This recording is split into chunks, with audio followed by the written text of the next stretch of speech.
Alright, let's go one more video. And how can you go wrong doing Mike from that chapter? Dude is awesome. And this Hey you! topic, I really... Hey you, and welcome. Come on, stop interrupting me, man. So, I don't know much other than what I know about BDSM. I do not get it, but I guess a lot of people are into that shit. Anyways, who am I to judge? I don't like to judge or gossip people, but damn, that's crazy. Want to hear this one out. Hey you, and welcome. My name is Mike, and in this old video, we are going to look at a story together. A story of luring.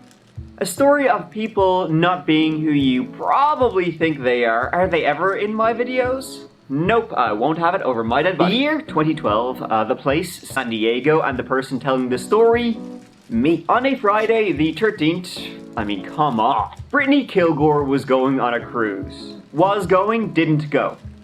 Instead, there was this, like, little trio of PO, and they had their own, kind of little BDSM club. And you're invited. They weren't asking.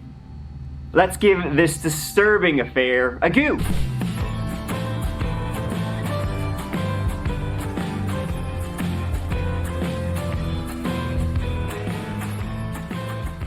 In this old video, to set the scene for you, we are hitting the bricks and we're going to a town called Fallbrook, CA. A town in which we've actually been before, if you remember the case of the McStay family. No joke, I feel like I'm learning more geography researching true crime than pretty much anything else. Touring the USA via murder tour that won't end anytime soon. So, Fallbrook. Can I just copy and paste what I said in the McStay video and just like put it in? Future Mike, just copy and paste that in. Nobody will notice. Wink. Edit that out. Oh, I do. Alright. There's a time for jokes, and there's a time for little skits and funny little dances attributed to certain motives that come up and up and up again. And I'll be damned if it's on that chapter. The town of Fallbrook is home to a little over 30,000 people. It's the avocado capital of the world, and it's about an hour north of downtown San Diego. If your love of avocados doesn't entice you to move there, maybe your love of US Camp Pendleton, where the Marines train, will. Don't know why that would entice you either, unless you were actually in the... Let's move on. Well, there, in 2012, lived Corey and Brittany Killgore. Corey was in the Marines, Brittany was his wife, and they were living on the base, having moved there from the town of Rolla, Missouri, 1,700 miles away. Before she was Brittany Killgore, she was Brittany Rest, growing up in a small town in Missouri. She was pretty introverted growing up, but a lot of fun when you got to know her. Corey Killgore and Brittany started dating after they met at church, and they hit the ground running. They matched well, they suited each other, like they were both kind of quieter people who had, like, kooky senses of humor. I don't know anybody who has that kind of humor. Only a few months into the relationship, marriage was already on the cards. Would you look at that? Sure, I suppose what else would you be doing? And it became official in 2010. Out of school, Corey, he signed up Brittany being his military wife. And his regular one too. Soon after, the pair were off together to Camp Pendleton. Quite a ways away, to be honest. Some people around the couple were actually quite concerned. I mean, they were both quite young. They had only known each other a couple of months before they married, and then they were, like, just married. They were coming from a small town, and now they were moving halfway across the country, with none of these support systems they'd grown up with. But sure, the military would look after them now. Or so they thought, because it turns out that marrying someone when you're like 18, 19, after only knowing them for 2 months and then moving across the country with them can be a bit of a dicey decision, to be honest. Who'd have thunk it? I wouldn't trust a new toaster after 2 months, let alone someone I'm supposed to be spending the rest of my life with. Yeah, that is. So what happened next was unsurprising. Divorce was on the cards quicker than you can say on the cards. I mean, not literally, but it was pretty quick. There's paperwork and shit. Corey Killgore would get deployed to Afghanistan, and when he was gone, Brittany decided, well, she didn't want to be there when he returned.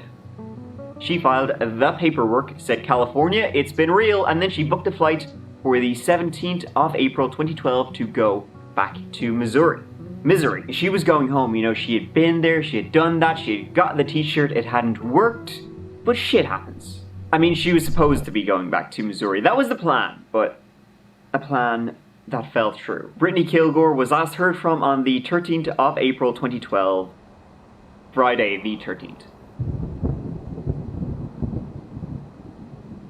Her family, you know, expecting her, getting ready for her return, were unable to contact her in the days leading up to that flight she was supposed to be getting. No messages or calls were getting through, so worry spread. Then, Brittany's mother received a call from Brittany's phone. But the relief evaporated quicker than you can say evaporated, because it wasn't Brittany on the other end. It was some stranger who had just randomly found Brittany's phone in downtown San Diego and was calling, just a good Samaritan. He just said he randomly found her phone on the ground a good bit from where she lived. I mean, Fallbrook was about an hour away. That's when the police were called and a missing persons investigation began. Friends of Brittany were contacted. Alright, you know, what's the last anyone's heard from her? Let's get a timeline together. Well, it turned out that Brittany was due to be going on a dinner cruise with another active Marine named Luis Perez. Whoa, that's pretty damn quick. So who do you blame right now? The husband or her? I mean, how long were they together? And then you're just hopping a cruise line just like that? That you're not going just as friends. So that's kind of, to me, messed up. I don't know. I mean, not worth killing anybody over, that's for sure, but that's just kind of messed up. For that, she vanished.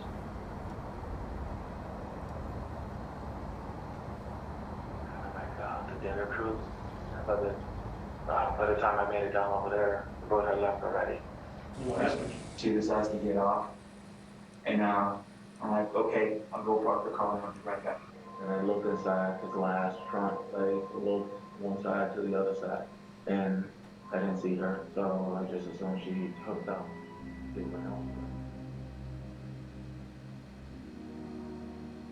What he said happened was that, yeah, him and Brittany, they were going to go on a little dinner cruise, maybe a little dancing, but at the last minute plans changed. Instead, they drove down to downtown San Diego. They were just going to, you know, grab some dinner somewhere.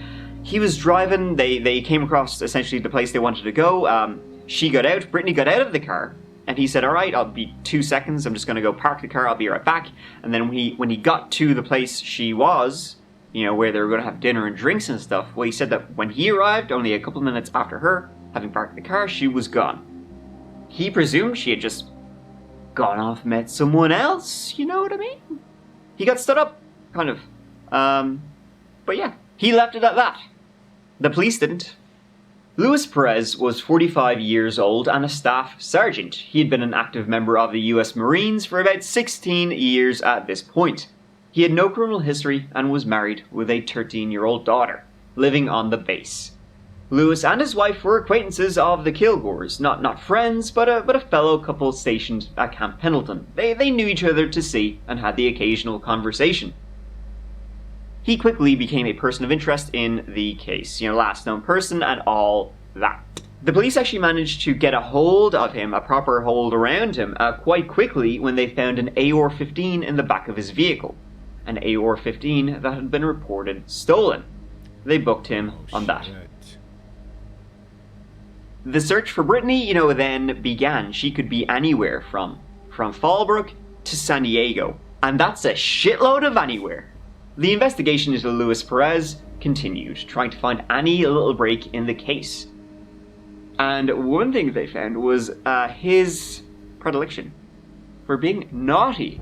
A woman who had previously dated Luis Perez told the police that he had a system. It's like the Dennis system, only the Luis system. I'm gonna need a second to figure this out. Let's move faster. But Luis was often on the hunt for vulnerable women, and then he would love bomb them and gradually introduce rougher and rougher pound time. Eventually getting full on into BDSM, nothing wrong with that, but Luis seemed less interested in, you know, the whole we're having fun together part. he wouldn't take no for an answer, so I guess he was into role-playing, just minus the role. And minus the playing. At one point, the police would find a video of Lois, who went by Ivan when he was in character. A video of him beating a woman with various items, right? And she was begging him to stop, but he kept beating her, and then when she was unconscious, he didn't stop. See, Lewis had a life on the base with his kid and his wife, and he also had a girlfriend named Dorothy Maraglino, and the whole dungeon master stuff. The police quickly learned of his BDSM partner. So his wife and kid had no idea about this whole other side to him.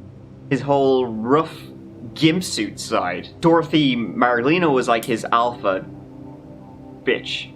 I don't know what you call it. The police realized he was keeping these two lives completely separate. One was a clean spick and span, the other was all this stuff. So they went and they searched Dorothy Maraglino's house, and it was chock-a-block with, chains and whips and all sorts of instruments for sticking in all sorts of holes. They even found another woman living in that house who was renting it with Dorothy. Her name was Jessica Lopez.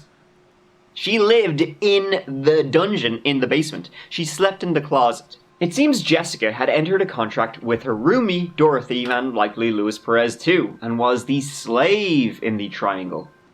She was the, quote, money bitch. For Lewis, this was just something he did on weekends, let the hair down, get the gimp suit out, stretch.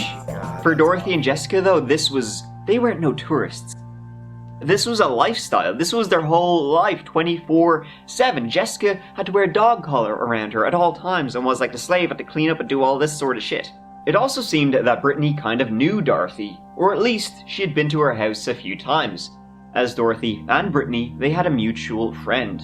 Dorothy did not like Brittany at all. She called her the disease and the herpes. The police had both Brittany's phone from the stranger who found it and also Lewis's phone. And when those two phones were analysed, it was determined that neither of them left Fallbrook the night of. Lewis went to Brittany's, picked her up, and then brought her to Dorothy's. The phone then went to San Diego, sometime later. But why? Why did Brittany go with Lewis? They barely knew each other. Well, what happened was this, and it was all very sudden. In the days leading up to Friday the 13th of April, Brittany, she was packing up her house, getting ready to move back to Misery. And Lewis rocked up, and he was like, hey, listen, maybe you want to go on a dinner cruise with me? He was shooting his shot. And Brittany said, no. So then he said, well, here, listen, how about I'll help you pack up all your shit, right? If you just go on a dinner cruise with me.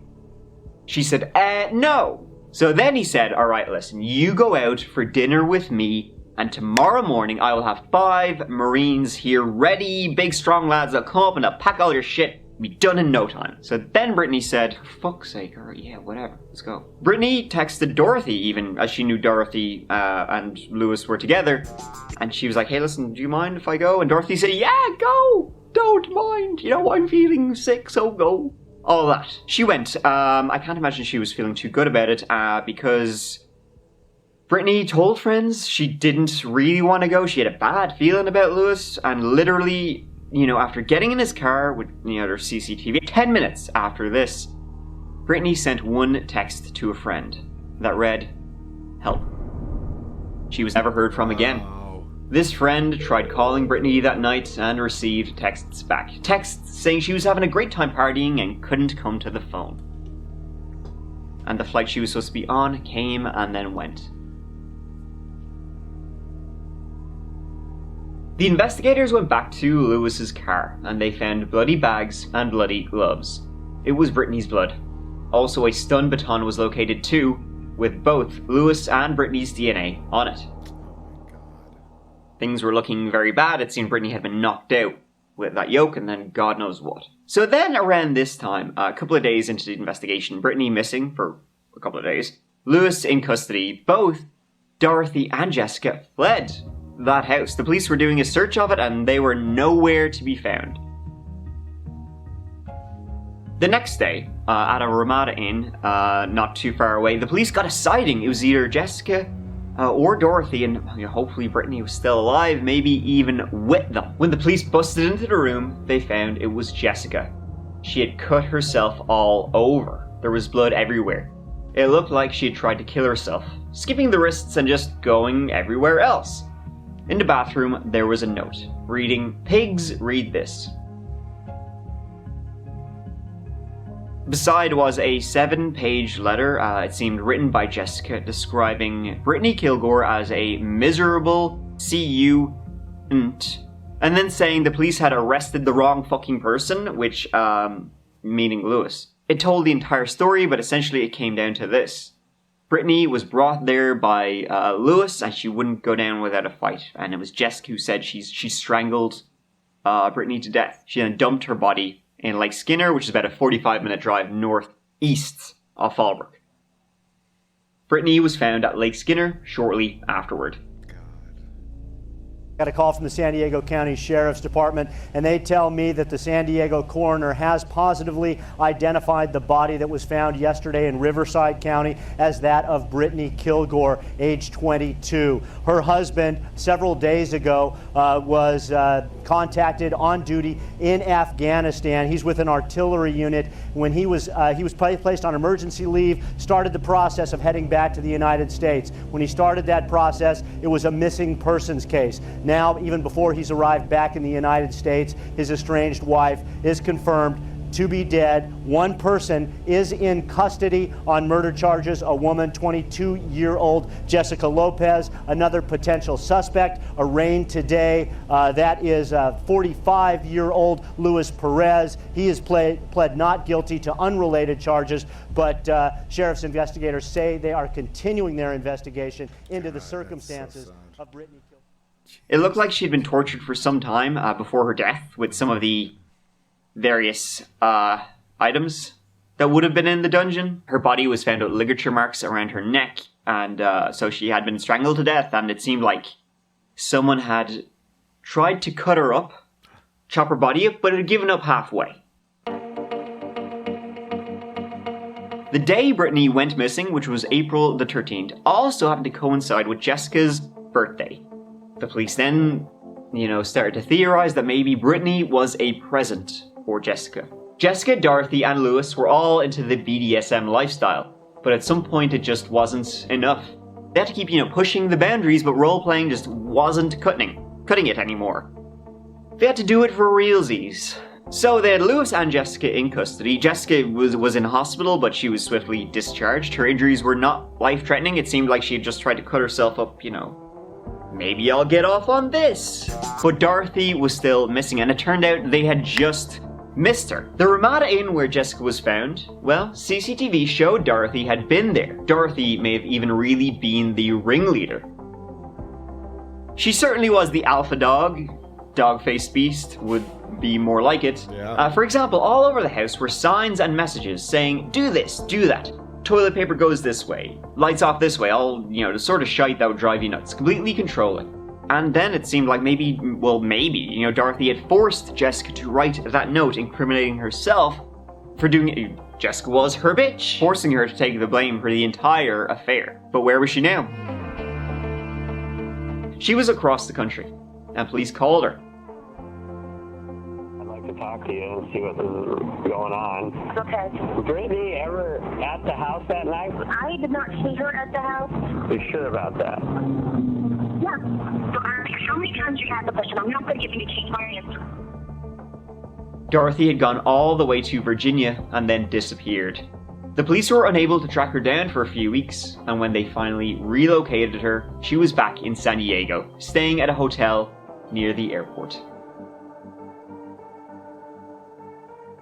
Also happening right now, 3 defendants charged with the brutal murder of a 22-year-old Marine wife are in court, accused of kidnap, torture, and sexually assaulting Brittany Killgore to death. Ivan, the master, Maraglino, the sub-mistress, and Lopez, their slave.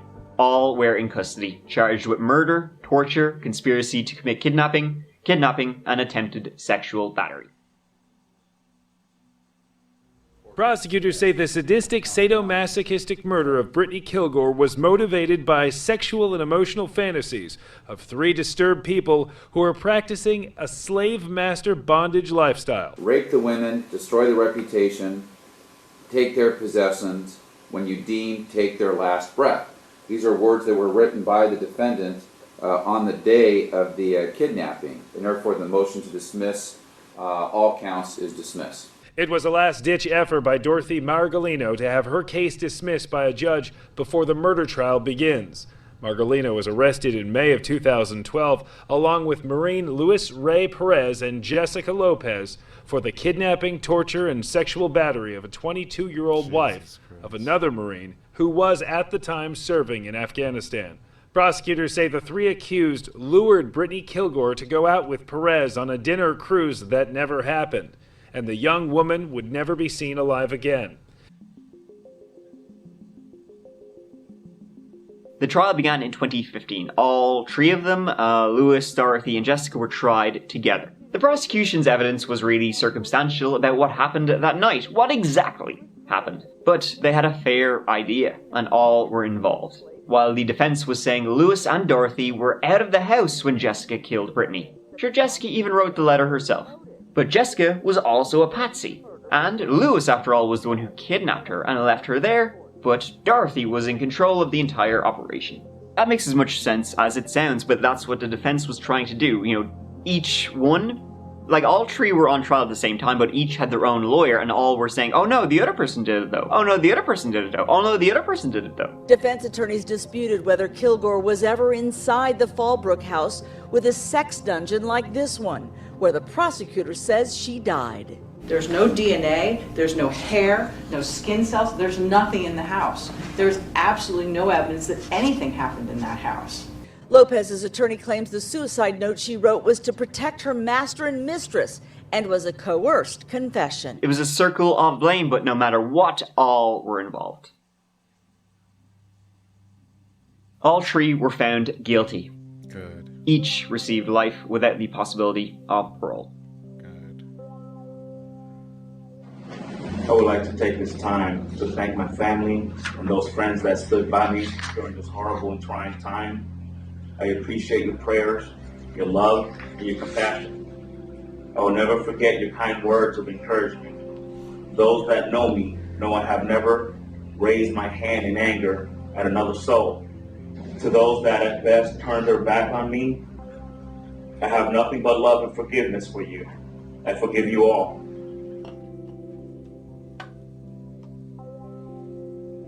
And Brittany never got to go home. And that ends this whole story. It's a sad one of monsters out there. Trust your gut, I guess, is kind of like a lesson to take out of this one, because Brittany had a real bad feeling about Lewis, and it ended badly for her. What really happened that night? Maybe we'll probably never really know. The extent, probably never want to know. But that ends this whole video, so Shanae. Oh, one final thing. Dorothy Margolino, in prison, became a writer, you guys! She is the proud author of My Inside Voice. Ooh. Available on Kindle for only 15 of your dollar dues. It was published in 2022, and the blurb describes it as, the poems, letters, and short stories will give you insight on the journey of myself and thousands of others that include experiencing birth, death, illness, joy, and despair while locked away from family and friends. The voice of this book echoes the voices of thousands of others who share these same experiences. The emotion is raw as I open up. Be prepared to laugh, cry, be outraged, motivated, and on occasion, dun dun dun, hopeful. It is only one review, 1 star, womp. It seems she's actually written a few articles and blog posts about how shitty it is in solitary confinement. Sucks for her. Or, you know what, if you're feeling adventurous, you can write her in prison. Her loves being, imagine sunsets and long walks along the cell block. I am a 47-year-old journalist and author in prison. Like self-described on both accounts, I guess. I'm a textbook Gemini, classic Gemini. And I've learned to embrace all sides of myself. That's what got you in here, for fuck's sake. In the past, I was a preacher's kid, and now I am a prisoner. In the past, I was a corporate trainer, project manager for a Fortune 400 tech company, and now I am an inmate clerk making 11 cents an hour. I'm not ashamed of the past or the present. It is simply parts of me. Yeah, I think though you might want to be ashamed of it. That's kind of like the whole thing. I feel like she's missing the point of what she did and why she's where she is. She's manipulating this whole story just like she did Jessica Lopez. God, that just... ugh. Thank you so much for watching. I really appreciate you taking the time to be here with me watching this whole video. It means a lot, so thanks. And I'll see you as always real soon in a couple of days, so look forward to that. But until then, please, you know, take care of yourselves, take care of each other, because I love you. Mike out. God, that is like, oh God, that is horrible. I think the older I get, the more afraid I am getting of dying, but to die at the hands of someone else, and for what? Like, what was the purpose to kill her? I mean, rapists, I don't know. They just, I'm speechless again. I mean, Mike does a hell of a good job with these. I give him all the credit in the world, man. Well, hey, I thank you guys for watching, and we'll see you later. Peace.